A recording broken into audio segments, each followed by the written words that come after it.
Kapag skim coat ang ginamit yung pangmasilya sa inyong mga bahay, ay iwasan nyo po ang gumamit ng mga water-based na primer dahil malaki po ang tsansa na matutuklap lang yan. Recommended ko po na solvent-based primer ang gamitin nyo dahil ang mga solvent-based primer ay subok ko ng matibay pagdating sa mga skim coat na masilya. So ang bottom line, kapag ka interior wall and mostly dry, ang gamitin nyo water-based. Mas flexible siya, mas breathable siya, saka hindi siya maamoy. Daw gumamit ng mga water-based na painting sa skim coat. Quick answer, mali.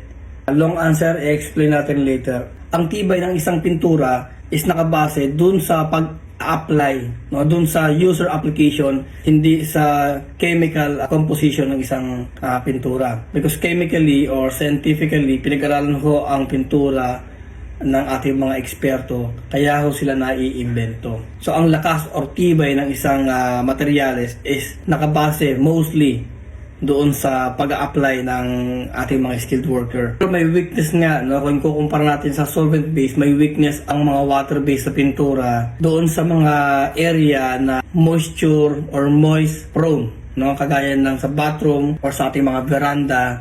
Kaya doon sa mga area na prone sa moisture or prone sa high humidity, dapat gamitin is mga solvent-based. Pero sa mga wall na hindi naman, sa wall na lagi siyang dry, kagaya ng most interior surface, okay na okay gamitin ang water-based. Bakit?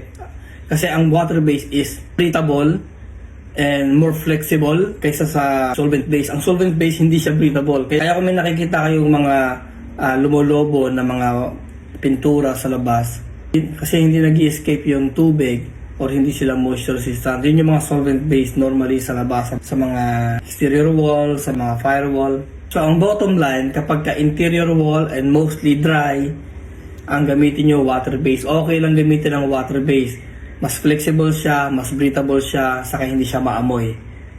Providing na tama yung surface preparation, yung substrate is tama bago ka mag-apply ng water-based sa pintura. So, dapat dry, dapat hindi oily, dapat hindi dusty. So pag na-meet mo yung tatlong condition na yan, sa surface mo, sa substrate mo, sa skim coat mo, is walang reason para hindi mag-work ang mga water-based painting natin.